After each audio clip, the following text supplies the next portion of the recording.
चालत असताना मुखामध्ये राम राम म्हटलं तर प्रत्येक पावलामध्ये तुमचा एक यज्ञ होतो. म्हणून म्हणतात ना, वाटेने हळूहळू चला, मुखाने राम नाम बोला. म्हणून चालत असताना सुद्धा आपण भगवंताचं नामस्मरण करायला पाहिजे. घरामध्ये काम करत असताना सुद्धा आपण भगवंताचं नामस्मरण करायला पाहिजे.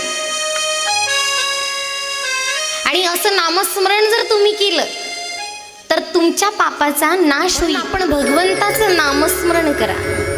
क्षणोक्षणाला भगवंताचं नाम आपल्या मुखामध्ये घ्या. एक एक दिवस आपल्या आयुष्यामध्ये निघून जात आहे, पण एक एक दिवस जसा आपल्या आयुष्यामध्ये निघून जातो ना, तसं तसं माणसाला असं वाटतं आपण हे केलं पाहिजे, आपण ते केलं पाहिजे. पण देवनाथ महाराज असं आपल्याला सांगतात, झर झर झर झर चालली नरतणू स्वस्त बैसला असी, पटपट पटपट बैसरल्यावर पुढे गती कैसी.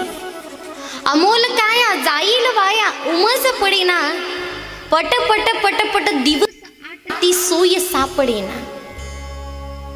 आपल्या आयुष्यामधील एक एक दिवस जसा कमी होत चाललेला आहे, तसं तसं माणसाला आपल्या संसाराची काळजी लागत चाललेली आहे.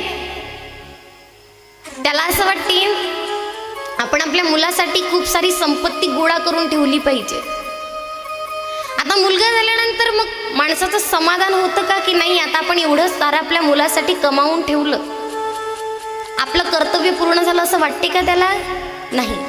आपल्या मुलाचं झाल्यानंतर मग नातवांची त्याला काळजी लागते, पण काळजी कधी संपतच नाही. शेवटी काळ त्याला घेऊन जातो, तरी मात्र त्याची काळजी संपत नाही.